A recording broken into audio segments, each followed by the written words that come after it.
Get ready for an unforgettable experience at the Midwest Fire Weekend from August the 1st to the 4th. Join us as we bring together all blacks, Hispanics, and Native Indians under one banner for 4 days of powerful brotherhood and sisterhood. I ain't show no mercy, we gon' show them boy what time it is. I pop out like I'm Samuel, I got time to kill. Haters thought I died, I survived, they don't know how I did it. Got it Day 1 kicks off with the Round Table of Truth podcast featuring Captain of 13,000 Mauquai. Also, we will be having a breakfast and sip event at 12355 Gratiot Avenue, Detroit, Michigan. Then, we will be having scripture breakdown with none other than 12 Shield General Muhammad from 7 p.m. to 9 p.m. Then later, we will be having game night.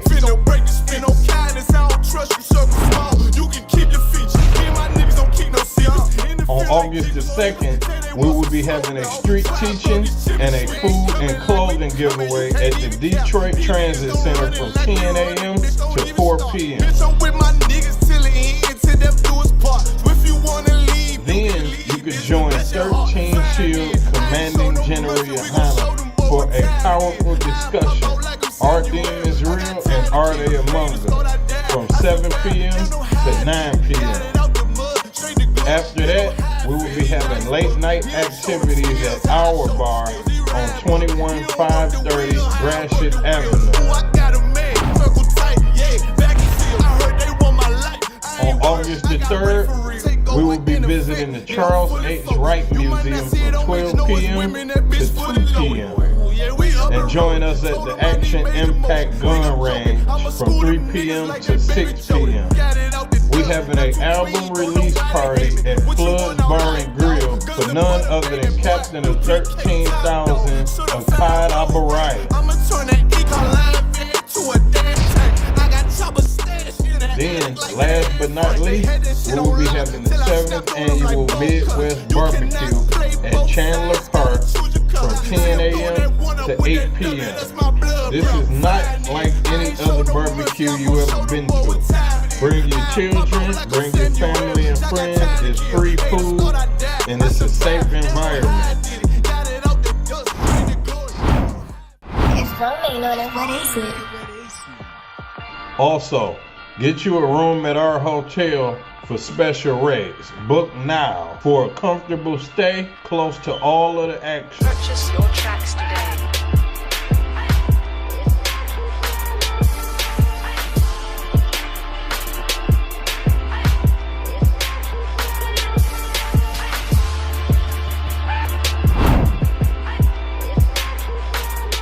Support the Midwest Fire Weekend by donating to our GoFundMe.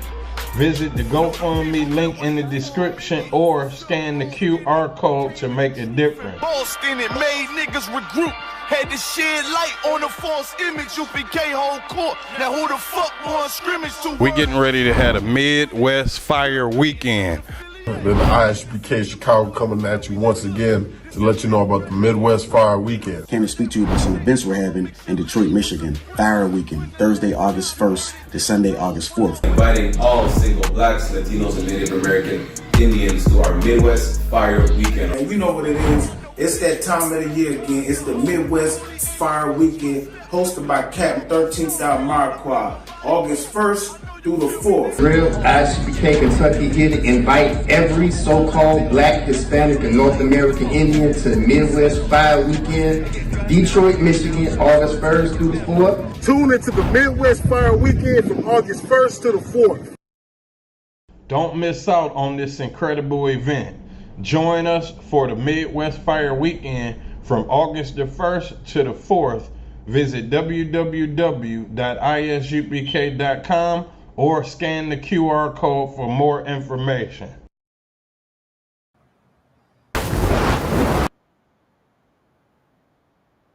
All right.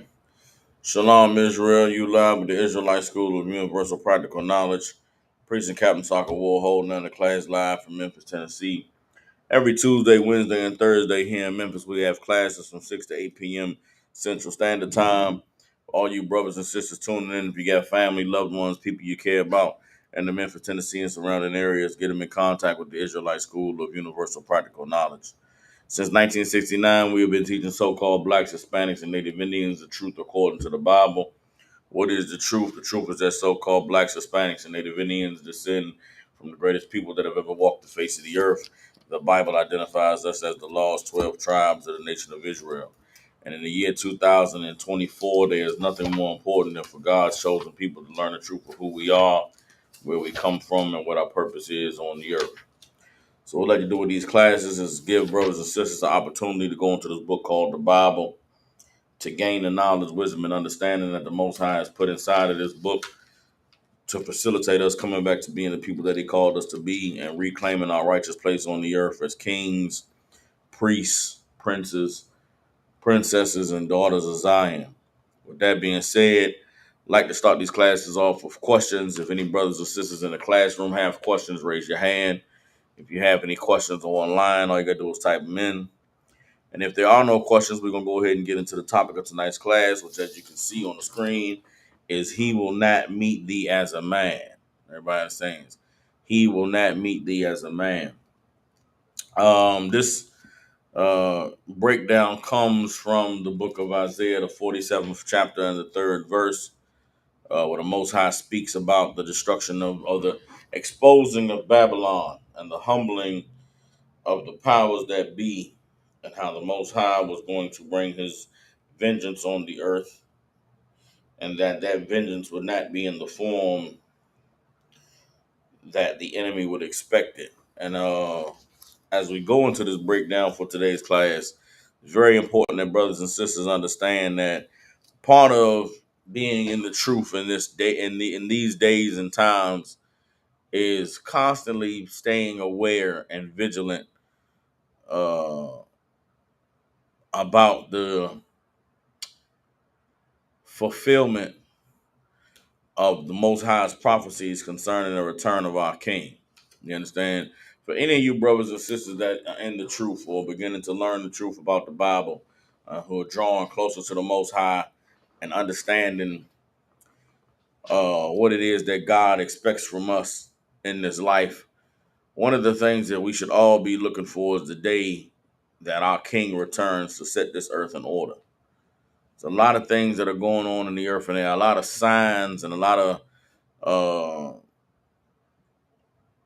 vision. I don't say visions, but there's a lot of things that are being shown to us that's the Most High reassuring us of his word, reassuring us that the prophecies that are spoken of in this book are real and true, that the promises made to the people who would serve the Lord and obey him to strengthen them in their faith and to continue to have them be steadfast and looking forward to the day that our Redeemer draws nigh, right? Or our Redeemer comes close. One of the ways that you can see the Most High moving on the earth is through all of these natural disasters, quote unquote, all of the things that are taking place in the earth that are anomalies or unusual. You might hear our oppressor talk about it and use terms such as global warming, right? Or it may use terms such as, what was the one they used to love using when I was growing up? Greenhouse gas effect, right? All these different things they use to try to explain the changes in weather patterns and the changes in the temperatures on the earth and why the hurricane seasons keep getting worse. And, 17, once every 1,000 years, cicadas coming out the ground in middle America. All these different natural disasters and unnatural occurrences that are happening on the earth. And our oppressor loves to find ways to explain them and discuss them that takes away the power and the acknowledgement of the Most High. But here in the ISUPK, understanding this Bible and being students of the Most High's word, we know that these natural disasters are the Most High moving on the earth. And it's in many different ways, the Most High is fulfilling the prophecy written in Isaiah 47th chapter and 3rd verse of him visiting our oppressor, but not meeting them as a man. Everybody understands? So that's what today's class is going to be about. Again, anybody have any questions, type them in. If we don't have any questions, we're going to go ahead and get into the breakdown. This is going to be a breakdown concerning all of the signs and the wonders occurring in nature that is evidence that the Most High is moving on the earth. Everybody understands? So first we can go to Isaiah chapter 47, verse 1. We're going to start at verse 1 and we're going to read on down. The context of Isaiah 47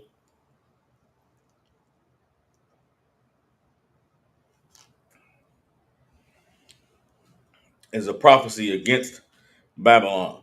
What was Babylon? Babylon was the empire or the people that took the children of Israel into captivity, took the children of Israel into slavery. You understand? A lot of times you read the Bible. I've heard from many Christians being here in Memphis, Tennessee, in the Bible Belt, that the Bible was a book written for the people of that time, those people that lived during that time. And while that is a true statement, the power of the Bible is that it is manifold, meaning what? The Bible had the words that were written for the people during that time also apply to the people living today, because the people today are in the same condition, situation, and circumstances as the people during that time. So while Isaiah 47 was written for the people living during the days of Isaiah and the Babylonian captivity, they also apply to the children of Israel today, because we are in that a very similar captivity as we were with under the Babylonians. Everybody understands? And so as I read Isaiah 47, it's not, even though it was written to the people of that time, it's speaking to the people of today, because being those same people, we're in the same condition that we were in during that time. Hope that makes it clear for everybody. Isaiah 47:1 says, "Come down and sit in the dust, O virgin daughter of Babylon. Sit on the ground. There is no throne, O daughter of the Chaldeans, for thou shalt no more be called tender and delicate." So what is the Most High proclaiming? He's saying, you looking at someone sitting up high. They're in the seat of power. They're sitting on a throne. They're higher than everyone else. It makes me think of the show Game of Thrones. Anybody ever watch Game of Thrones? If you read the book of Game of Thrones, that throne that you see the king sitting on or the queen sitting on, it looks like it's just a couple steps up and it's a little chair. But in reality, that throne is sitting 12 feet above everybody. So you in the room with that throne, you looking up to see the king sitting on the throne with all the swords around it, right? And that's how it is in most royal houses. The king always sits at a higher elevation than the common people. And that same theme plays into the way courtrooms are set up. The way courtrooms set up. You go in there, the judge is sitting up higher than everybody, because that seat is a seat of authority. It's a seat above everyone. Everybody understands? So that's where the daughter of the Chaldeans is sitting on. Babylon. Babylon is sitting up on the throne, and the Lord is saying, "Come, get down. Come down off of that throne. Come down off of that high seat. There's no more place for you up there. Sit down in the dust, O daughter of the Chaldeans." Everybody understands? "For thou shalt no more be called tender and delicate." How does that relate to today? That relates to America. America is personified as a woman sitting on top of a hill, or America is personified by the Statue of Liberty, that woman that sits on all those waters outside of New York Harbor. You understand? America is the empire state. America is the great power, world power that has never been touched, never been fallen. Tender and delicate, soft and gentle is America. So this is a place of sweetness and love and freedom and liberty and justice for all. The Lord is saying, come down from there. You understand? You're not going to be called tender and delicate anymore. Verse 2, "Take thy millstones and grind meal." What is a millstone? Millstone is a farming tool where you would have two giant stones that you would have put into a thing together. You put the grain inside of this millstone and you would turn a crank, and the two giant millstones would be two giant rocks. They would rotate against each other, rubbing against each other, so that any grain that comes between those two stones gets grinded down, right? Reading again, Isaiah 47 and verse 2. "Take the millstones and grind meal. Uncover thy locks. Make bare the leg. Uncover the thigh. Pass over the rivers." What is this describing? This is describing a woman undressing herself. Uncover thy locks, meaning take your bonnet off of your head. You understand? Make bare the leg, meaning lift that skirt up. Lift that skirt up. You understand? Make bare the thigh. Shalaki. Lift that skirt up very high. Why? Because she's on the run. She's fleeing from where she was at. Under normal circumstances, a woman would prance around in her dress, delicate and dainty and sweet and just la la la. You know, she's such a princess, or she's such a queen. Or she's so tender and delicate. But in this time, she's running. She's getting up out of there. She's working hard. You understand? This is what happens during the fall of Babylon. This is what happens when an empire comes crumbling down. You understand? The shame is exposed. The people who are in power, they are running for their lives. They're tucking their tail and getting the hell up out of there.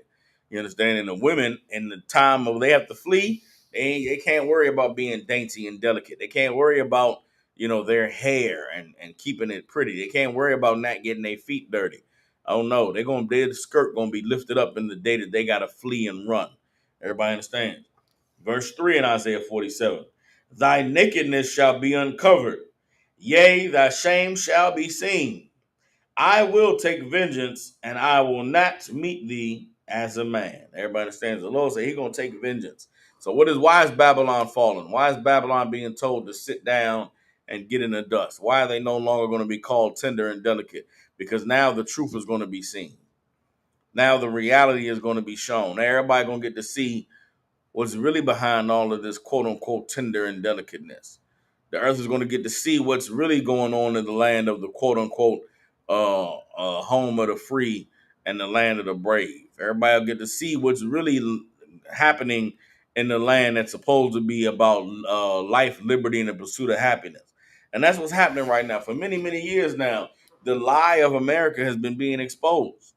What do you think is going on right now with these presidential elections? You got Joe Biden up there, barely could breathe, can't put together a sentence, and you got Donald Trump up there lying his ass off. Every other word out of his mouth is a lie. But yet the American people are being told that this is who you get to choose to vote for president. Anybody who believes in the system of America or in the democratic system, the last really 12 years has proven that this entire thing is a farce and a joke. And imagine you in the world and you living wholeheartedly believing the propaganda that America has been pushing, believing wholeheartedly the lies that you have been told by this government to keep you lock and step with their agenda. You look up and you see Donald Trump and Joe Biden arguing at a debate, and you have to know that this thing is a sham. This thing is a joke. You mean to tell me these are the two most intelligent people that we have to be able to run a country? These are the two people that we get to choose from to decide the fate of the next 4 years of this nation? It's absolutely insane. You mean to tell me there's no one that was more qualified that can step forward? There's nobody else in the entire United States that has more, that's more qualified for the job of president. That's the shame and the nakedness being laid bare. That's the joke that's the curtain being lifted up, and you being to see behind the curtain that this thing is not at all about who's the president. There's a puppet master pulling the strings.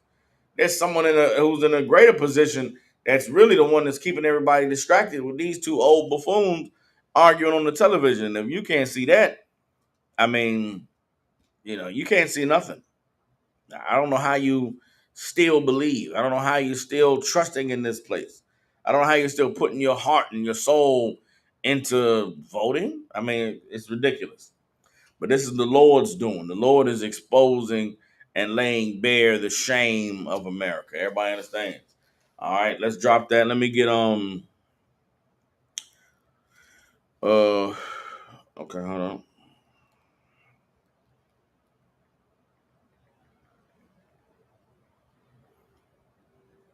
Let's get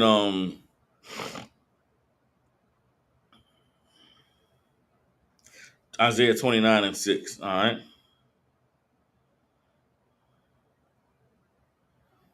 Hold on.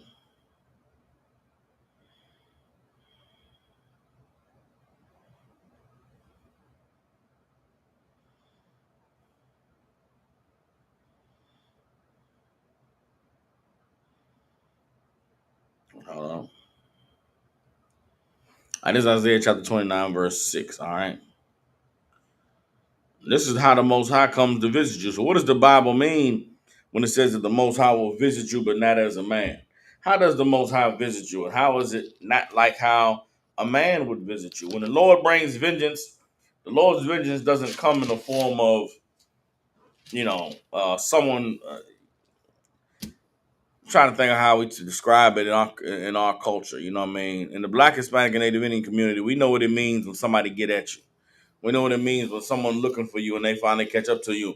It's on sight. You know what I'm saying? All of these terms and phrases we have for somebody when they want to get that when it's time to get you done, they're gonna get you done. The Lord doesn't move like that. The Lord doesn't meet you in a way that you can prepare for it. He doesn't come at you in a way that you could be strapped or you could be ready for the drama. You understand? When the Most High come to deal with you, he coming in ways that you can't expect. So how does the Bible explain the ways that the Most High comes at you? This is Isaiah chapter 29, verse 6. Here's one of the ways. It says, "Thou shalt be visited of the Lord of hosts with thunder and with earthquake and great noise, with storm and tempest and the flame of devouring fire." You understand? That's how the Most High comes to visit you. The Most High comes to you in the nature. You understand? He come to you in the flame, in the tempest, in the storm. He come to you with great noise and thunder and earthquakes. You understand? That's how the Most High visits on the earth. The Most High's power and might is far greater than any of our comprehension. But the way that we're able to see the Most High moving, the way that we're able to perceive it is with thunder and with lightning and with earthquakes and with great noise. You understand? So a lot of brothers and sisters here in the Midwest of America, down in the deep South, Texas just had a hurricane come through. All in that Gulf of Mexico, all that water got swept up, and that hurricane, I forget the name of the hurricane, you understand, brought all that water through there. You know what I'm saying? Thank Barakatah Yahweh Shah, which is blessed the Most High Christ for all the brothers and sisters who were protected and unscathed with that hurricane. But these natural disasters on the earth are increasing more and more, increasing in their strength, they're increasing in the power. You understand? They're also increasing in the frequency. And you'll hear the oppressor again talk about how, there's global warming and the waters are heating up and the earthquake season is getting started earlier than it has been in the past. And they want to try and tie it to Mother Nature, but the reality is that's the Most High visiting this place. Think of all of the millions and billions of dollars that get, charged to insurance companies, and how much property is lost and how much devastation comes in the form of a tornado or in the form of hurricanes during hurricane season. You understand? All of the different, changes, all of the effects that it has on agriculture, the changes in the weather. You understand? And it's droughts in many places, heat waves. You understand? Destroying crops, killing cattle. That's the Most High visiting you. Everybody understands. And without a doubt, the Most High is visiting Babylon. And it's not just here in North America where the Most High is visiting. You go ahead and look at some of that foreign news sometimes. Go check out Al Jazeera television, which is the Middle East television station. Go look at BBC, which is the British broadcasting channel, which is showing the news over there in Europe. You know what I'm saying? Go look at some of this worldwide news and see all these different natural disasters. They got all types of hailstorms and flooding. You understand? The oppressor talks about how they try to manipulate the weather themselves. Over there in Dubai, I know a couple months ago, they had it raining for damn 30 days and 30 nights. They wanted to try to manipulate the clouds and make weather for themselves. And the Lord went and dropped down more water on them than they could handle in Dubai and the United Arab Emirates. Flooded out the whole goddamn country because you cannot play in the Most High's arena. Our oppressor's arms are too short to deal with the Most High where his vengeance lies. You understand? So them trying to manipulate the weather, you know what I'm saying, trying to deal with the freak, causing earthquakes and all this different type of technology they try to talk about. They may be dibbling and dabbling and the Lord may be allowing them, but they are not the ones in charge of the tempest and the storm and the destruction that comes from that weather. That's the Most High meeting you, but not as a man. Everybody understands. All right, I got some more on that. Let me get Isaiah chapter 28, verse 2. All right. Isaiah chapter 28, verse 2.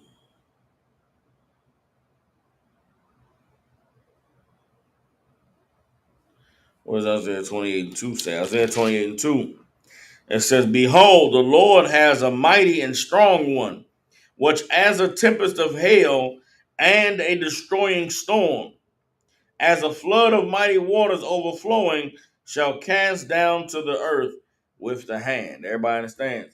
These spirits that the Lord unleashes in the earth, these angels that he sends to appease his wrath and appease his vengeance, they come in a form of storms, man. They come in a form of, waves of destruction and waves of terror.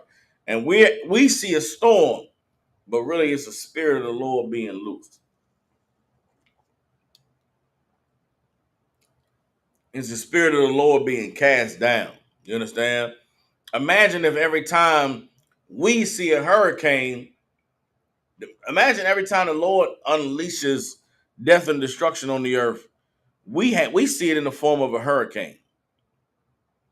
But while we see that hurricane, there's also murder, there's rape, there's robbery, there's theft, there's people dying horrible deaths. There's uncountless people that are killed and destroyed during natural disasters, not from the storm. What if, in order to be able to see the spirit of wrath being unleashed on the earth, we had to see a hurricane? We had to see a tornado. You seeing the tornado, you seeing a hurricane and thinking that's the only destruction that's taking place. What happens in the aftermath of that tornado? In the aftermath of that hurricane? How many people are laid off of their jobs? Or how many people are, missing meals? How many families break up as a result of these storms and these natural disasters? All you seeing is the physical manifestation. You seeing the storm, but you're not seeing all the destruction and the death and the plagues that come along with it.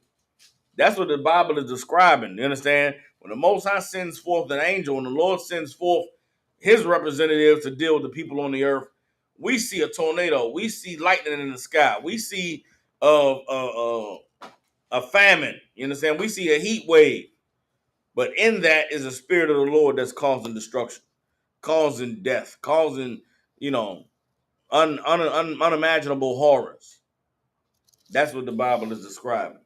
Everybody understands. Let's drop that. What also is going on in the earth aside from these storms and these natural disasters? Let's get Psalms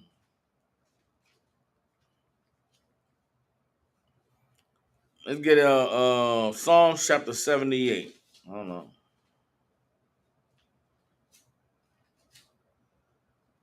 No, not get Psalm 78. Hold on.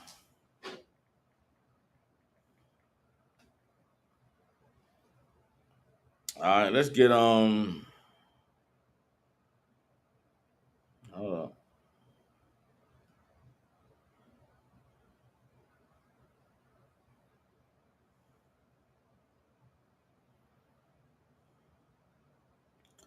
Hold on. Hold on.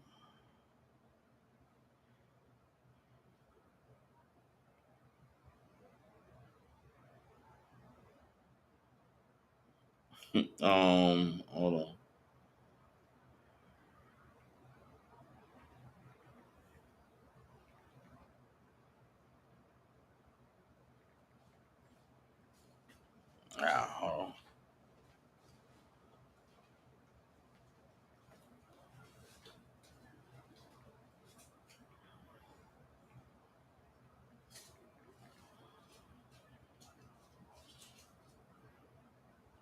All right, hold on, bear with me, y'all.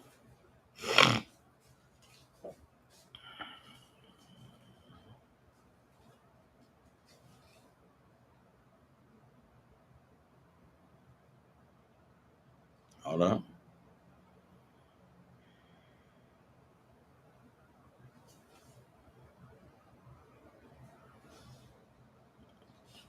All right, hold on.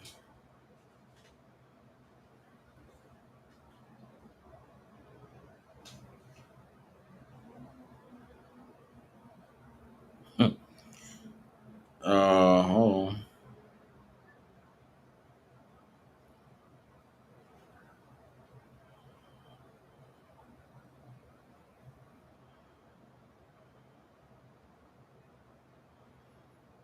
Hold on.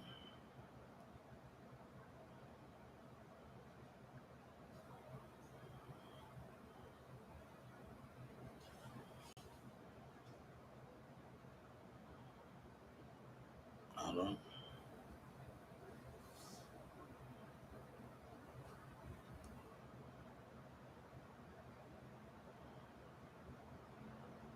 Looking for one scripture. Y'all bear with me for a second, man. This one I'm looking for is a good one. Hold on.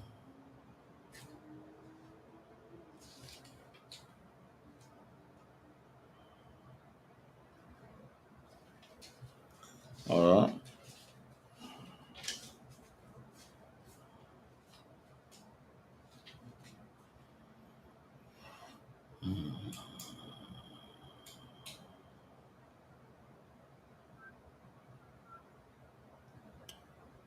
Hold on.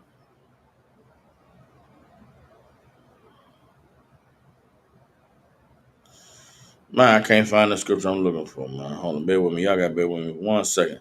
There's a perfect precept for what it is that I'm looking for. Let's see something.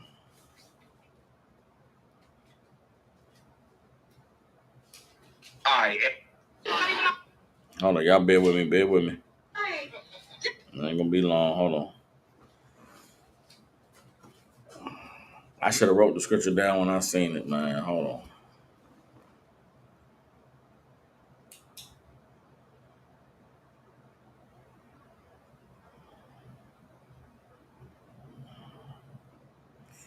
Bear with me. Bear with me.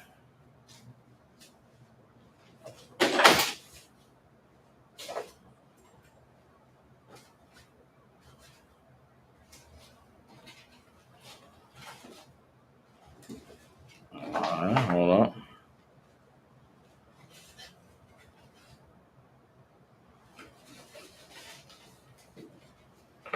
It's a scripture concerning these natural disasters. Hold on.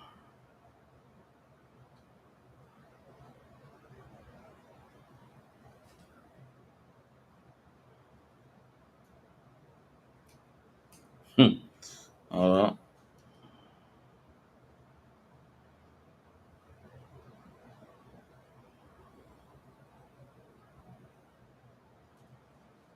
That ain't that far away. Man.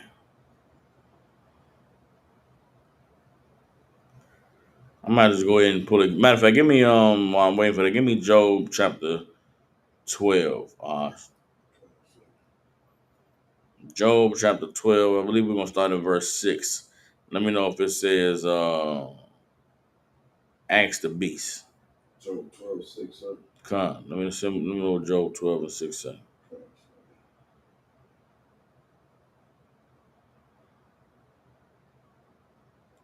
Yeah, this I can't see it. Set up now the beast, and they shall teach thee. Yes, let's get that. What does that start? That's at 7. So All right. Job 12:7. Give me Job chapter 12, verse 7.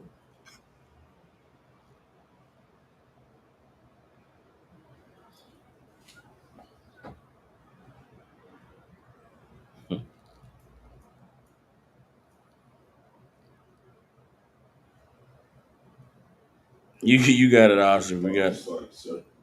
It's the book of Job, chapter 12, verse 7. But ask now the beasts, and they shall teach thee, and the fowls of the air, and they shall tell thee. 8. Or speak to the earth, and it shall teach thee, and the fishes of the sea shall declare unto thee.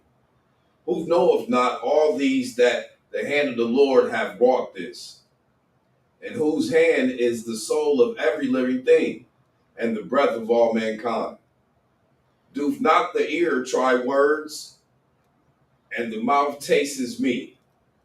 With the ancient is wisdom, and in the length of days understanding. With him is wisdom and strength. He hath counsel and understanding. Oh, stop right there. All right. Going back to the top. Salaki. Well, we should have started at verse 6. Verse 6 gives you the context of everything that we're talking about concerning the beasts and the earth and the fish and the sea. All right. Let's start over. Read Job chapter 12 and verse 6. All right. It's the book of Job, chapter 12, verse 6. The tabernacles of robbers prosper, and they that provoke God are secure, and to whose hand God bringeth abundantly. Everybody understands. The Bible says that the tabernacles of robbers prospers. You understand? You look in the earth right now. How do we know that we're living in the evil kingdom? How do we know that we living in a world that's upside down? The tabernacles of robbers prosper. The house of the robber, the house of the thief, man, they living good. Man, they sitting pretty. They balling right now. They got money in their pocket. They living good. And they that provoke God are secure. Who provoking God? Everybody that's speaking and saying and doing the things that go against the Most High. Think of the kingdoms and the empires on the earth right now. Think of all of your progressive societies where they're pushing all of these agendas that go against the morality of God. They go against the laws that God established for man to live on the earth. They look like they're prospering. Look like they're living good, like they're secure. You understand? Our oppressor in this kingdom, they planning for 50 years from now, man. You understand? You go, I'm into sports. That's one of the things that I don't know if I ever shake it, right? Coming into the truth, some brothers, they give up the sports. They don't want to watch the basketball, the football, the boxing. Me, I love it. I can't get enough of it. It's a lock here, right?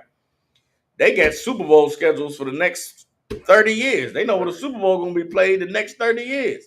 You understand? They building stadiums. They got stadiums that's going to be built in 2030. This is what our oppressor does not think that their empire ever going to end. The money never going to run out. The bottom is never going to fall. The bubble never going to burst.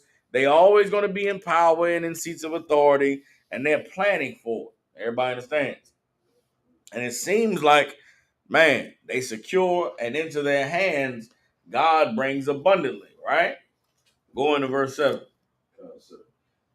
But ask now the beasts, and they shall teach thee, and the fowls of the air, and they shall tell thee.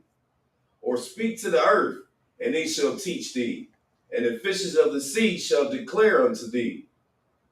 Who knoweth not in all these that the hand of the Lord hath wrought this? Hold right there. What can you ask of the beasts, of the fish, of the birds, and of the earth that they will give you the answer? What can you ask of them that they can answer you?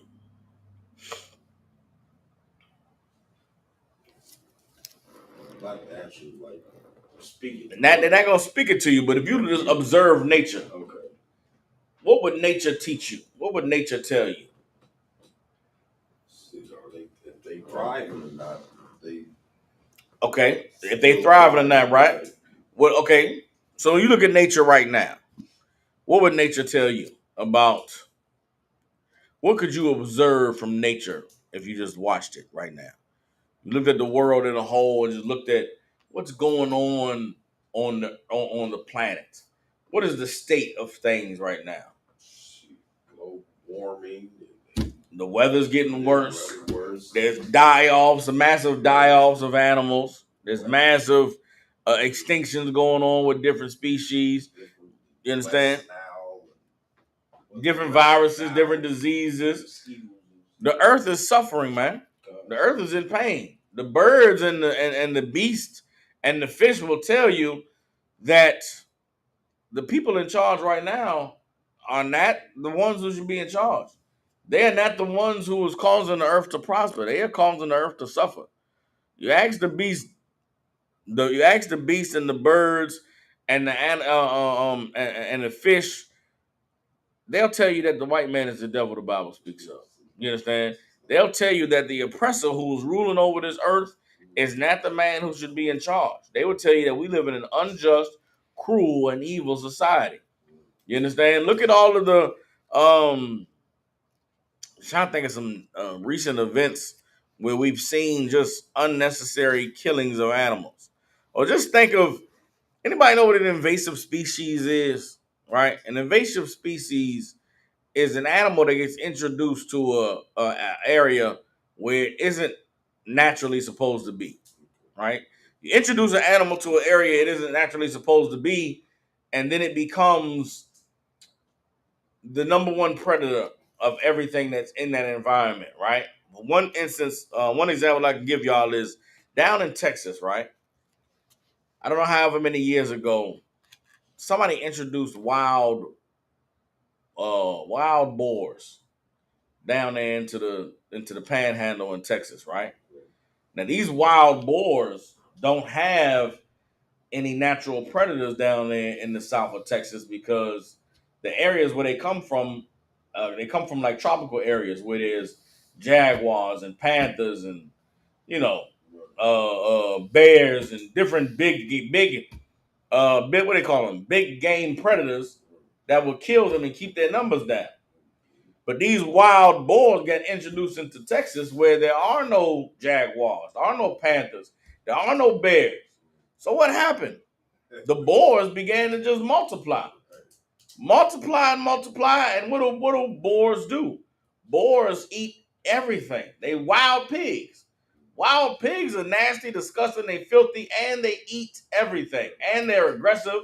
They kill. So guess what?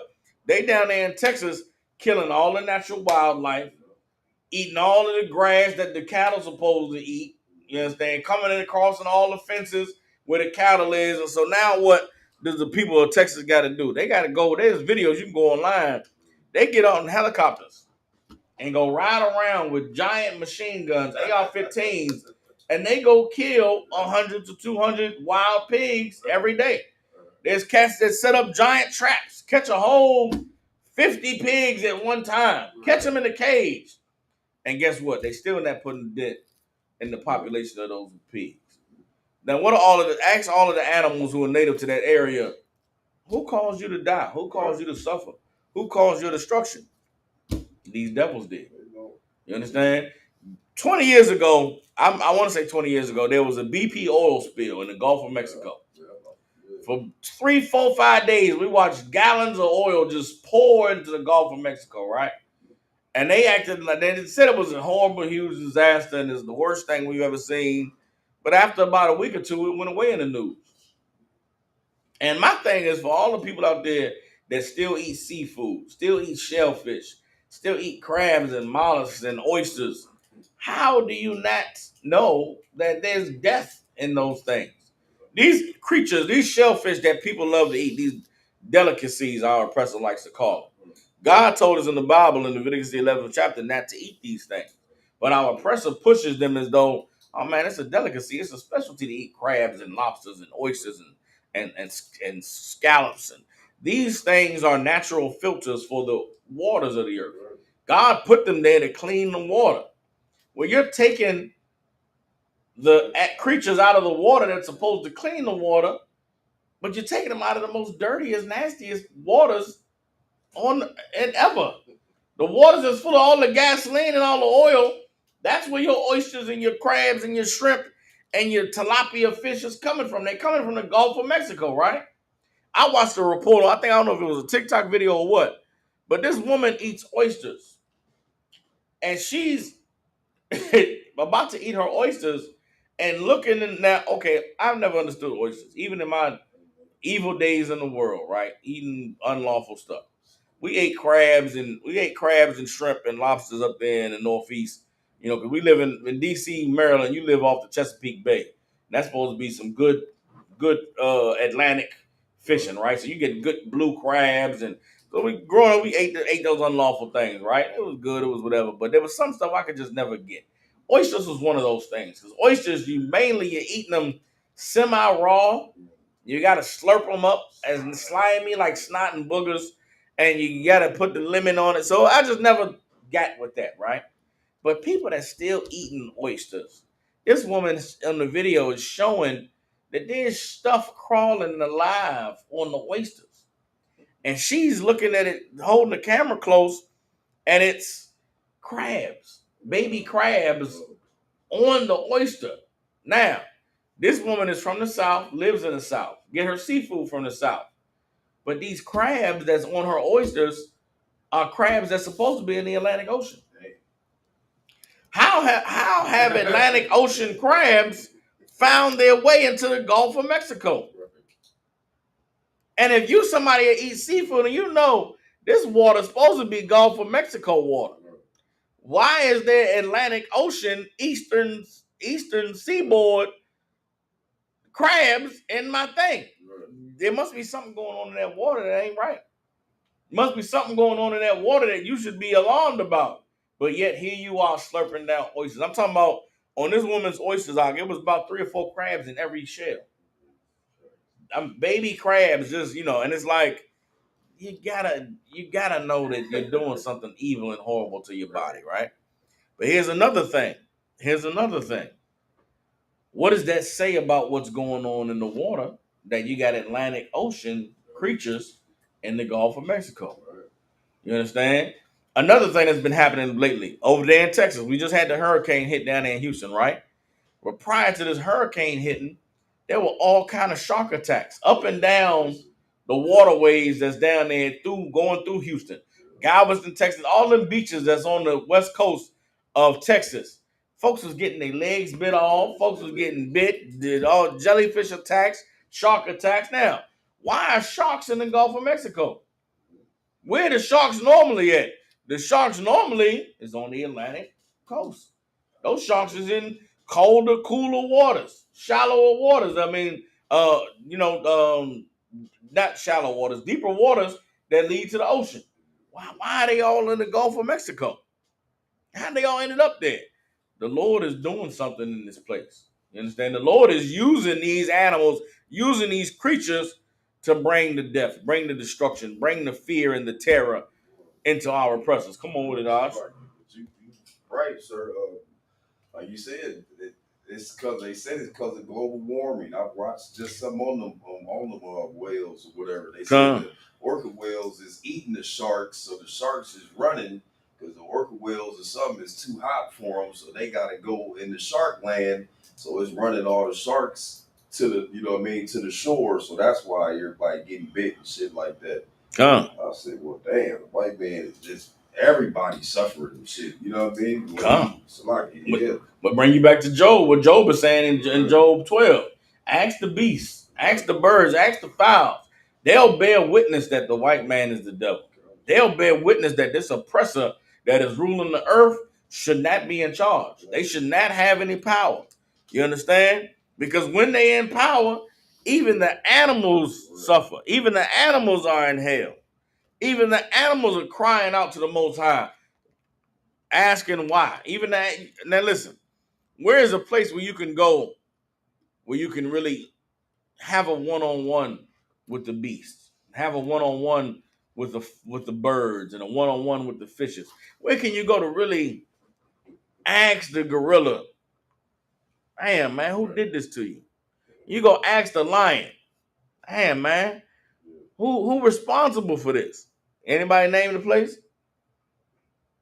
Where can you go to really speak to the animals and to get the answer from them concerning who the devil is, concerning who's the wicked on the earth, concerning who's the house of the robber? You got some, Mosh? You said, where can we go to ask? Where can you go? Shit, I say go to the zoos where they brother, go to the zoo. Captivity. Go to the zoo. And you can go see the silverback gorilla, most fearsome animal in all the jungles of the planet. And you'll see him sitting there, and he depressed, spirit broken. He eating a banana, chewing on you go see a koala bear chewing on the goddamn bamboo stick. You go see a lion just sitting on the curb, and you can go up to him. You can literally go up to him and be like, damn, dog, who did this to you? And the lion is saying, man, crackers, man. Goddamn devil. You go see the strong gorilla. They got him in there dancing and shit. You go like, damn, dog, what happened? The gorilla look at you like, you and the gorilla looking at each other like, damn. It's funny because even as a kid going to the zoo wasn't never a fun thing. It wasn't never like, oh, yay, the lions and the monkeys. It was always like, damn, they in jail. Right, well, let them go. You go look at the lion in jail. You go look at the damn gorilla in jail. I remember going to the circus like, man, got these goddamn elephants walking through hoops and shit. That ain't what he was meant to do. And you know these animals are in hell. You go right here in Memphis, Tennessee, you go downtown to Bill Street, they got these horses doing doing rides. These damn people back and forth. Man, them horses miserable as hell. Horses in hell. That horse want to go and run somewhere. Want to go and spread his legs. He got to go walk a circle 20 times a day. Slaving the damn horse. You understand? There's a place you can go where you can speak to nature, and nature will tell you, man, these folks are the devil, man. These folks this is the house of the robbers. They robbed the gorilla of his life, robbed the lion of his life, robbed the whale of his life. You go watch a damn nature documentary. Go watch Blackfish, the documentary about the treatment of orca whales in SeaWorld. Absolutely disgusting. It'll break your heart what that damn devil done did to life on the earth. And you think the Lord ain't going to pay them back for that? You think it's not going to be vengeance for that? No, they're going to get paid back. And there's going to be vengeance. Everybody understands. And the Lord is going to deal with them for all of their evil. Everybody understands.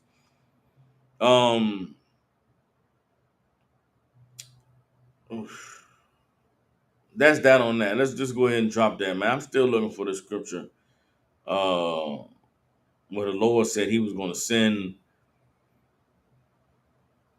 these beasts upon them. Hold up. Let's maybe it is Deuteronomy 32. Let's see. Deuteronomy 32. Hold on.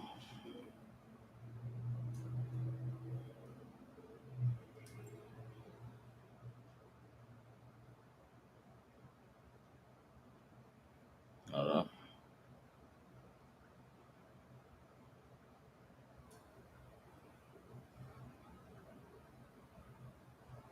No, that's not it.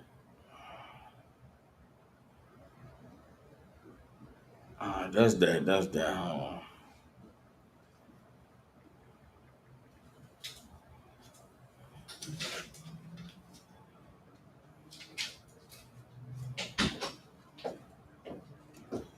Bear with me.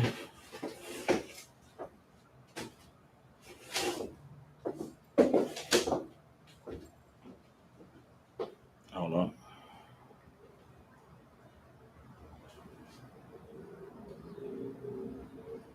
I think the scripture I'm looking for might be in the Apocrypha. Y'all bear with me. Give me a second. Give me a second. This scripture. I want this scripture so bad. It's a lot, y'all. Bear with me.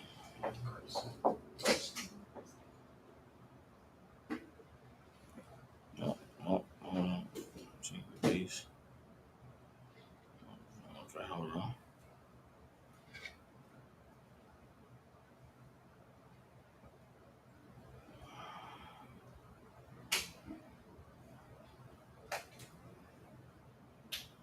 Hold on.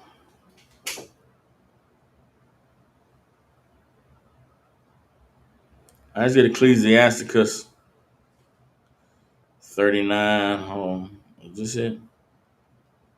Yes, this is the one I'm looking for. Okay. All right. Get Ecclesiasticus 39.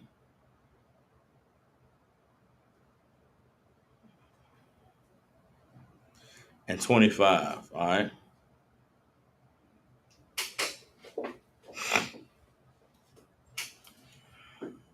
This is what I was looking for. So, like, this is exactly what I needed.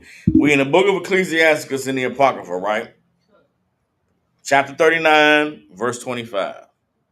And I'm gonna read on down. And again, all of this is describing how the Most High is going to bring His vengeance, but the Lord's vengeance doesn't come the way a man brings vengeance. Everybody understand? The Lord said He was going to meet thee, but not as a man. This is how the Lord deals with His judgment. This is how the Lord brings down punishment. This is how the Lord shows His vengeance in the earth. Everybody understands? All right. Ecclesiasticus chapter 39, verse 25 says, "For the good are good things created from the beginning, so evil things for sinners." Right? For the people that's good, there's good things that the Lord has created from the beginning. And for the evil, there's things that the Lord has created for the sinners. The principal things for the whole use of man's life, meaning what? The important things that a man needs for his whole life are water, fire, iron, and salt, flour of wheat, honey, milk, and the blood of the grape, and oil and clothing. All these things are for good to the godly. So to the sinners they are turned into evil. Everybody understands? Think of all the things that the Lord just listed: water, fire, iron, salt, flour of wheat, honey, milk, and the blood of the grape, and oil and clothing. For the good, all these things are godly. But for the evil, for the sinners, all these things are turned to evil. How is water turned to evil for the sinner? That's where your floods come from. That's where your tornadoes and your storms. Everybody understands? The fire. You understand? For the good, cook your food, warm you up. For the sinner, burn your house down. You understand? Scorching heat to boil you in the drought. Everybody understands? The iron. Iron is good for, you understand, making a sword for protection or defense, building a fence. But for the sinner, it's a gun to blow your brains out, a sword to cut your head off. Everybody understands? The salt. Salt's good for preserving your food, preserving your meat. For the evil, high blood pressure, diabetes. Everybody understands? Flour of wheat, honey, milk. You can make all kinds of things with that, right? But for the sinner, again, think of all of the foods that's being made that cause you cancer, cause you to get sick, that cause that high blood pressure, cause that diabetes. Think of all of the people that's food addicts. All of the, you know what I'm saying? There's a good and a bad that comes with everything. Everybody understand? The blood of the grape, hell, fruit juice, wine for good times. For the sinner, alcoholism and shoddy liver. Everybody understands? And oil and clothing. Oil and clothing for the good. You know what I'm saying? Oil for the food, oil for your hair, and clothes to cover your body up. But for the sinners, Balenciaga and Giuseppe and red bottoms that you kill and sell drugs and lose your life over. Everybody understands. There's good and bad in everything the Most High created. Everybody understands. Verse 27 again, all these things are for good to the godly, so to the sinners they are turned into evil. Verse 28, there be spirits that are created for vengeance, which in their fury lay on sore strokes. In the time of destruction they pour out their force and appease the wrath of him that made them. Everybody understand? There are certain spirits that are created for vengeance. The same way there's some spirits that's created for good. Some spirits created to heal and to bring peace and to cause you to remember the Lord and to obey his laws. There's some spirits that are created to punish, to bring vengeance. Everybody understands? Okay. And in their fury, they lay on sore strokes. In the time of destruction, they pour out their force and appease the wrath of him that made them. How do these spirits manifest themselves? How do we experience them on the earth? Fire and hail and famine and death. All these were created for vengeance. Those are spirits. You understand? A forest fire, that's a spirit. You seeing a part of the earth on fire, not realizing you're looking at a spirit of the Lord. You're looking at the Lord's vengeance moving on the earth. These natural disasters, you're looking at a spirit of the Lord. The Lord, again, his power and might is so far beyond our understanding. We see a hurricane on the Doppler, on the radar. That's the spirit of the Lord coming to wreak havoc, to bring death and destruction. Everybody understands? We see a hailstorm, not knowing that's the spirit of the Lord bringing down his fury on the earth. Everybody understands? You hearing about famines and seeing death, not understanding that it is a spirit the Lord has created to appease his anger. Everybody understands? Keep reading, verse 30. Teeth of wild beasts and scorpions, serpents, and the sword punishing the wicked to destruction. That's all those shark attacks. You understand? That's the damn. Anybody see the video of the elephant folding the man in half a couple weeks ago? There was a video out. I'm talking about horrible to watch.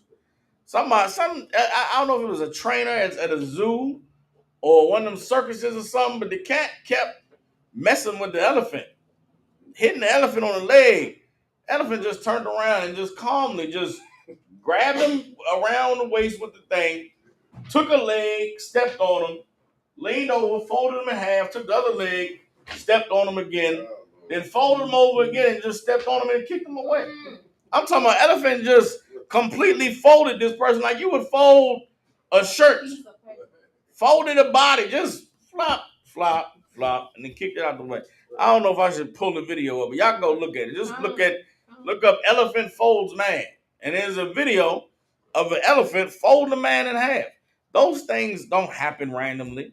That isn't just happenstance. That's the Lord doing that. That's the Lord's vengeance. Yeah, everybody understands.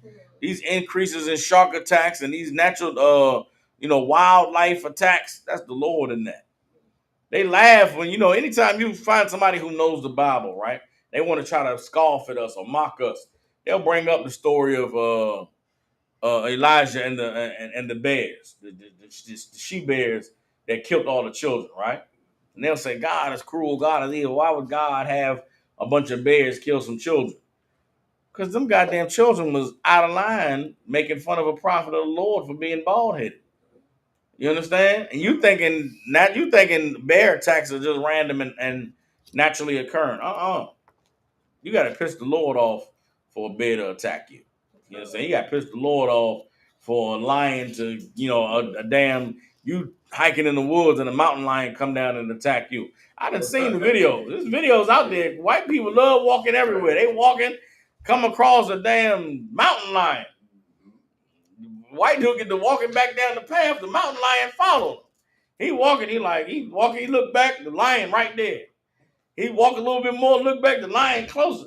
He's like, stop following me. Damn cat like, nigga, if you gonna run, I'm gonna chase you. Right. You pray. You moving like prey, I'm gonna hunt. That's what happens when you cross the Lord. Everybody understands. These are spirits that the Lord has made, and when he wants something to be done, it's going to happen. Everybody understand? This is Ecclesiastes 39 and verse 31. It says, they shall rejoice in his commandment, and they shall be ready upon earth when need is. And when their time has come, they shall not transgress his word. Meaning what? They're going to do their job. So when you see the storm, when you see the hail, when you see the fire and the famine, when you see death, just know that those spirits are doing their job. You understand? And their job right now is to make bare the shame of our oppressor. It's to put them in their place and to humble them and to show them that they are not the greatest power that exists on this earth. That they are not as superior as they have thought themselves to be. That the Most High is still the creator of all of this, and he is the one that is in charge. Everybody understands? Reading on, verse 32. Therefore, from the beginning, I was resolved and thought upon these things, and have left them in writing. All the works of the Lord are good, and he will give every needful thing in due season, so that a man cannot say, this is worse than that. For in time they shall all be well approved. And therefore praise ye the Lord with the whole heart and mouth, and bless the name of the Lord. Everybody understands that, right? Everybody gets that. That's heavy. You understand? That's heavy. And that is the time that we're living in. We are living in the time where the Lord is visiting the earth. He's pouring his spirit out. And these spirits that he have created, they're doing their job. And as they're doing their job, what we should be acknowledging and recognizing is that that job is largely being done on our oppressors. You understand? Our oppressors are the ones that are suffering the most from these natural disasters, suffering the most from the vengeance that the Lord is visiting on the earth. They're the ones who are being made ashamed. They're the ones who are being exposed. And our people who have joined them. Anyone who has sided with the wicked, sided with the evil, the Most High is going to punish you, man. The Most High is going to let you know that you were on the wrong side. And it's important that that line is drawn in the sand and people are given the opportunity to stand on the decision that they've made. We living in a time now where as things continue to get worse, as things continue to get progress, you're gonna see people standing staunch and stiffly on the side that they've chosen. If you're somebody that's chosen to go against the Most High, they're gonna become even more fanatical about that choice very soon. If you're somebody that's chosen to stand with the Most High, you're gonna have to get more fanatical about that as well. Everybody understands? Even that's a spirit that the Lord has created. That division, you understand? And what they talk about all the time. They try to what does they say about America?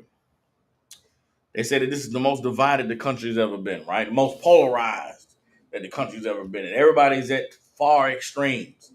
The Lord is doing that on purpose. Most High has made it that way. That gray area is not existent in this time we're living in today. You can't really be on the fence. You can't be somebody that, supports gay and you can't be somebody that supports LGBTQ, but also is against abortion. It's like you can't support that and be pro-life.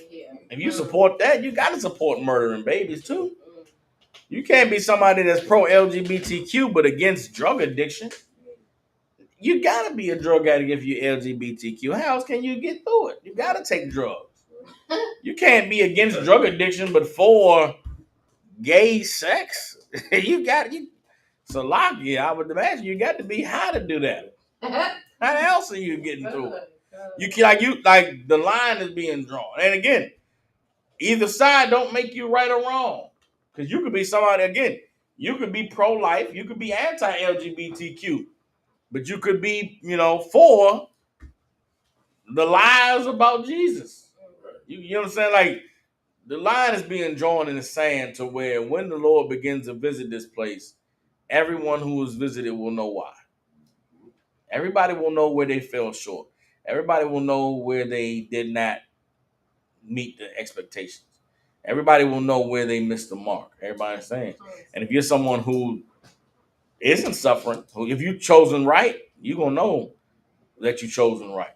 Your condition, your ability to persevere, the whole world suffering and going through it, and you sitting there like, I don't know what the matter. I don't know what's going on with y'all. Because the Lord with me, the Lord with us, the Lord is sustaining us. We in a time now where it's going to be made obvious, just like it was made obvious during the days of Egypt. Just like it was made obvious in that time that there's a people that the Lord, man, they not really suffering. They not really going through too much. But these other people, they losing their mind over the over the river turning to blood, losing their mind over these frogs and these locusts. These other people in this land, they chilling. That's the time that we're in. And the Lord is trying to prepare us by allowing us to see that all of these things are in his power. All of these things are in his control. You understand? None of this stuff is happenstance. And if you're somebody who doesn't understand the Bible, if you're someone who's caught up in religion, they're not going to have any answers for you. How does the church explain what's going on right now in this country? How does the church explain? Are they telling you to vote for Joe Biden? And if so, how? How can anybody stand there with a straight face and say Joe Biden is the way?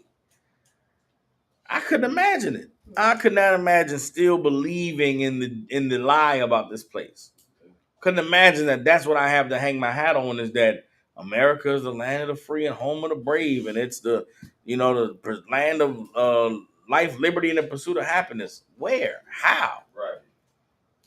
Yeah, how? If you're somebody who had a dream of one day being rich in America and having you a nice house and it's like, how is that possible? How are you going to do that? I don't, and then the weight of knowing that you're not going to do it. What do you do with that then? What do you do with the idea that I'm never going to make it? Right. I'm never going to make it out. I worked this slavery and I be at this slavery sometimes, and I'm happy that I can pay I'm happy I could pay my bills, and I'm happy that I could, take care of my family. But sometimes I still revert back to that worldly mindset. And it's like, I'm never going to ride on 20s. That's done for me, bro. At this job, I'm never going to ride 20s, bro.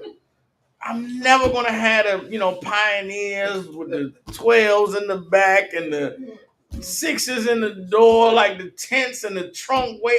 I'm not doing that work in this job. I'm not gonna do it. I'll never go to Brazil and just trick off a week in Brazil with whores. It'll never happen. And I'm in the truth. It's not a problem for me, but I look at these other cats that's there and I'm just like, you never gonna do it.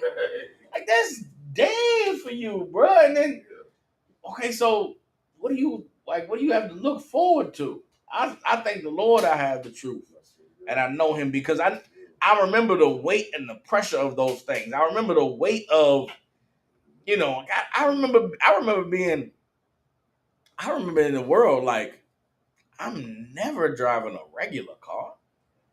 You ain't gonna find me I drive a Jeep Cherokee. I drive not a Grand Cherokee. I drive a Cherokee. 20 years, I would die before I go driving a Jeep Cherokee. Nigga, why I'm getting money? I need some rims on my shit. I need some tents. I need a spare system in that junk. You know what I'm saying? Like, I can't just ride pedestrian.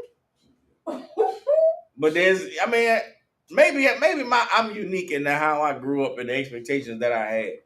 But I know there's cats out there in the world that they listen to the music and they look at the videos and they like, man, I want that so bad. And it's like, how do you do it with a square job? Just a regular guy. I don't, I see, my rib made me realize something recently here in Memphis. And Memphis, one of the big luxury symbols here in Memphis is driving an Infiniti. Right? And I thought it was a young thing. I thought it was just like, young boys wanted to get them an Infiniti ride nice, but she was like, nah. She was like, for my whole life, if you get an Infiniti, that's a statement car. Like, you successful, you made it. Like, you driving an Infiniti. And I didn't know there's like a Benz down here. And I didn't know that. I thought that like, the young boys just want to ride in an Infiniti. But she was like, nah. She was like, people work their whole life to be able to get one of them. And if you get one of them off the lot and you paying a note, like I made it. My life is together. My life is complete type of things. And now I have an appreciation for them now. When I see Infinitis now, like I used to see like a soccer mom get out an Infiniti. I'm like, why you driving that? Don't you know they stealing and killing over them cars? But for her, it's like, I worked my whole life for this car. What, I'm not gonna not drive it? Yeah. So now I have a different understanding. At first I thought like, why you want to drive a trap boy car? Or why you want to ride the car that the drug dealers ride in? But now I understand, like, nah, no matter who you are, this is a statement vehicle. And I get it. I understand that. But I couldn't imagine living and knowing I'll never get me one. I'll never be able to. So I might have to go rob somebody. I might have to go steal somebody's Infiniti just to ride around and feel what it's like to be in one. That's the weight and the pressure that comes from oppression. That's the weight and the pressure that comes from the expectations that have been made in this society for people who have to deal with the reality that, man, I'll never be there. I'll never be on that level. And that's an evil byproduct of the propaganda that's being pushed on us in America. You understand? There is a standard that has been promoted and preached in this country, but the reality is the majority of people will never ever reach that standard. And so, what is their consolation prize? What is their what comforts them? What makes it all worthwhile? If not for knowing the truth, if not for knowing the Most High. Meaning, how do you live in a materialistic world but be okay with not having none of the material things? That's a rough deal for anybody. I thank the Most High for the truth, because the truth allows you it puts things into perspective. It allows you to see life for what's really important and what's really valuable, not those status symbols, not those things that everybody's chasing, but really, can you pay your bills, man? You taking care of your family? Is your children eating? Your woman secure? That's what's important. That's what matters. And guess what? If you focus on serving the Most High and obeying Him, then guess what? He'll make sure those things are taken care of. Hell, maybe even He'll make sure that you have the nice truck with the rims or the sound system and the tents. It's not to say you can't have it, but you ain't going to be under the pressure of doing something evil to get it. There's things that I've gotten and that I've experienced in life that I never thought I'd ever experience. But if because I put my head down and I focused on serving the Lord and I focused on obeying Him, man, He made those things happen. He opened the doors for him, and it wasn't even a desire anymore for me to have those things. But the Lord said, "Now, you know what? Here, there you go. You got it." You understand? The time that we're in now, the people who serve the Lord are going to experience that, while the people who don't know Him aren't. There's going to be a lot of people that's not going to get to experience that peace, experience that, the consolation of you didn't do what the TV and radio said, but what you did do was what was best for you. What you did get is what you deserve. What you did get is what you needed. You didn't get what you wanted. You didn't live that lifestyle you thought you wanted to live, but this one the Lord gave you is so much more amazing. Like those are the winners, brothers and sisters who realize that life I thought I wanted, man, that wouldn't have been good for me anyway. This life that I got, man, it's so beautiful, so glorious. You know what I'm saying? Because while the TV and the radio and the society promotes a certain lifestyle, what they don't tell you and don't show you is all of the drama and the headache and the pain and the frustration that comes with that lifestyle. You understand? Those folks that's rich and wealthy and have everything at their disposal, they don't have loyalty. They don't have brotherhood. They don't have people who they know are really down for them. Because in their mind, people only around me because of the money. She only want me because of this car I'm driving. She only want me because she seen me flashing cash in the spot. She don't want me because, my conversation. She don't like me because she know the type of man I am and the character I have. Why would she know your character? Why would she care about your character? You a cat that got money. Having money is what got you in the door. So it's like everything is, you got to weigh everything in the balance. You understand? And when you weigh everything in the balance, being on the side of the Most High is the side to be on. And that's just, you know what I'm saying? The Lord continues to visit our oppressor and visit this earth. Those who have chosen to stand on the Most High side are going to see, man, it's such a blessing to have been allowed by the Lord to stand on His side. Because everybody else is standing against Him, the Lord is going to meet them, but not as a man. Everybody understands. One more scripture before we close out the class. Any questions? Y'all let me know now. I'm going to get one more scripture before we close out the class.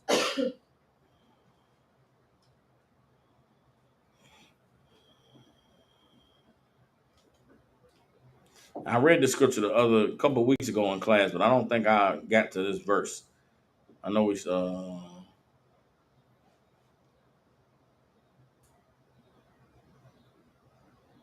read up, but I don't know if we got to this scripture. All right, let's get Hebrews chapter 10, verse 31.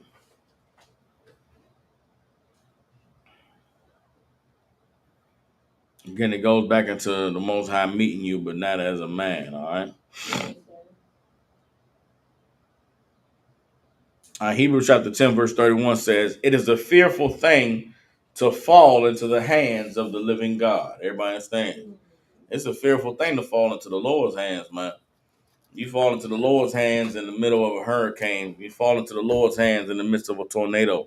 You fall into the Lord's hands in a shark attack. You fall into the Lord's hands eating shellfish and then get a goddamn crab disease inside of your liver or your lungs and eat your body from the inside out. You get some kind of aggressive cancer. There's all types of diseases. Now, we're in the middle of this nasty Pride Month, right? Okay. I watched a report talking about this Pride Month, right? I listen to a lot of podcasts, right? And this is the podcast I listen to. They are a wide variety of different people, right? So it's one podcast I listen to these Edomites, right? Edomite comedians. and they these white men in this society, in this world, they absolutely feel like their way of life is being phased out, right? With the Me Too movement and the everybody woke and the white male patriarchy, everybody fighting against the status quo of America, right? But there's a lot of young white men that absolutely feel attacked, like there's no space for us in the world no more, because everything that was white man power is like evil and disgusting and nasty. But they're looking at what's taking place with all of the LGBTQ and all of this wokeness, and they're like, they're trying to erase us from the earth. They're trying to take us and make us the villain and the demon, and really there's no place for us anymore because, they're trying to make us be LGBTQ. They want our sons to be that way. You can't be strong and masculine and stand up because then they say you're a bigot or you're this and that. I can't even have a preference as a white man. I can't want my white daughter to marry a white boy because they call me racist. I can't want my white son to be proud of his history because they say the white man's history is murder and rape. Well, damn, what we supposed to do? And listening to the devils, I'm like, yeah, y'all in a tough spot. And y'all not wrong with what y'all saying. They is trying to erase you out the record books because the truth is being exposed. Now, I don't feel bad for them because so much of their history is a lie. The truth is coming out and they feel attacked. And they should, right? But I also kind of feel them like, I don't want my son to grow up and be a homo either. I don't want my daughter to marry no white man. So don't call me racist. I don't want my black son to marry no white girl. So I relate to them in that, right? But these cats is talking about the LGBT. They're talking about the unfairness, right, of or the hypocrisy of the LGBTQ. There's one cat said he had a homosexual friend who was in New York for the Pride Month, right, the Pride Parade. Said in a weekend, this cat had sex with 15 men. Right? In a weekend, had sex with 15 men. He said, bro, that is absolutely insane. And to say something about it, they would call me homophobic. They would say you're a shamer or you're down with the LGBTQ. He was like, but dude, if I went out of town with my homeboys and I had sex with 15 women in a weekend, somebody would be like, dude, what's wrong with you? What the fuck is the matter with you, bro? You did what? Why? Nigga, are you okay? It's absolutely insane. You know what I'm saying? And that's a man with women. Right. It's insane that 15 women in a weekend, like, for what? Yeah. Something wrong with you, bro. Like, are you going through something right now? But because they're gay men, it's, pride and live your life. Like, no. Something wrong with you, bro. Yeah. You had sex with 15 dudes. Like, was you bragging or? Nah, okay, so that's what I'm saying. Like, the dude is saying we can't even address how horrible that is. Like, we can't even have a conversation about like, are you okay? Because that's not okay. If you're a man and you have sex with 15 women in a weekend, like, you're a dirty, nasty cat. You're grimy, y'all. Because sex ain't just penetration. Sex is a lot that goes on when you have sex with somebody. You did that with 15 broads in 3 days? You're not. Did you brush your teeth, bro? Did you shower? Did you? And now, there's no way you're using condoms with all of them. No, you can't. So now that's a man with women. Now take that, a man with men. And if this one cat had sex with 15 men, how many men did the men he had sex with have sex with? And then what comes of that? That's where the diseases and the illnesses. I said all that to say there's pestilence that's coming on the earth that we have never imagined, never heard of. You want to know where AIDS came from? They said AIDS came from a monkey, a man having sex with a monkey. No, it did not. AIDS came from Pride Week or Pride Month. AIDS came from a man having sex with 15 men. And if you think about the horrendousness of male gay sex, of anal penetration, imagine that, and it's being done without condoms, and it's 15 men in a weekend. Regardless of which end of the intercourse you're on, something is bleeding, and there's all types of secretions and juices and mixing of nastiness. Satan is in that. Satan is in the midst of all of that, and there's an evil spirit that the Lord has placed on the earth for vengeance, and it is going to have its way. Everybody understand? And again, we're living in a society and a time where to even question it, it's like, what's wrong with you? These same Edomites was talking about how at the Pride Parade, cats is just out there with their genitals out. They're just naked, right? Gay men just naked, penis out. It's like, they said, you know, how cats nowadays it's popular to do these little TikTok interviews where you go and ask somebody a question on the street and you, what are you doing there? And they said there was cats out there for the conservative crowd that's out there talking at the Pride Parade, like, how do you feel about having your penis out in front of all these kids?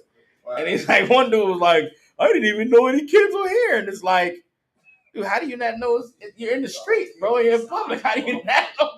How do you not know it's kids here? And it's like, there's kids right there. And dude, with his penis out, was just like, oh, I didn't even notice. And it's like, dude, what kind of sick person are you? Then it was like, if you're a parent, why do you got your kids out at the gay parade? Right. Why are your kids at the Pride Parade knowing what's happening there?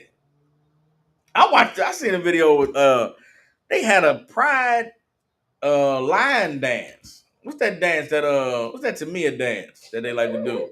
But it was Pride. It was a bunch of gay men doing it, and it's just like this whole scene is gross. Chaps out, everything. Yeah, and it's like it's just everything gross and debaucherous. It has to smell there. Right. The smell has to be just gross. You know what I mean? But again, I brought that up to say that it's affecting the whole earth. Yeah. And there's lines being drawn, and for the vengeance of the Lord that's visiting the earth, when it hits you, when it crosses your path, when you see it, when you witness it, when you experience it, no one's going to be surprised. Nobody's going to be caught off guard. Now, there's going to be people that deny it. There's going to be people that don't want to accept the truth. But you're not going to be able to not acknowledge that this is something supernatural. This is something outside of the norm. It is absolutely the Lord visiting the earth. And the Most High said that he would not meet thee as a man. So when your time comes to have to battle with the Lord and he didn't come meet you as a man, you shouldn't be surprised. With that, the Israelite School of UPK out of 1 West 123th Street in Harlem, New York. Since 1969, we've been teaching so-called blacks, Hispanics, and Native Indians the truth. According to the Bible, what is the truth? The truth is that so-called blacks, Hispanics, and Native Indians descend from the greatest people that have ever walked the face of the earth. The Bible identifies us as the lost 12 tribes of the nation of Israel. In the year 2024, there's nothing more important than so-called blacks, Hispanics, and Native Indians to learn the truth of who we are, where we come from, and what our purpose is on the earth. All you brothers and sisters tuning in, if you got family, loved ones, people you care about in the Memphis, Tennessee, and surrounding areas, get them in contact with the ISUPK. And with that, may not have class tomorrow. General Muhammad going to be teaching, but going forward, I'm going back to teaching Tuesday and Wednesday classes. All right, so we're going to resume with Tuesday and Wednesday classes. It's the middle of the summertime. You brothers and sisters, be on the lookout for Memphis camp coming back on the street soon. Looking to put together a food and clothing drive. So if you brothers and sisters got any clothes or food you may want to donate to the school, so we can be prepared to help our people out, just get in contact with us here at the school. And with that, we'll see y'all. Israel Shalom.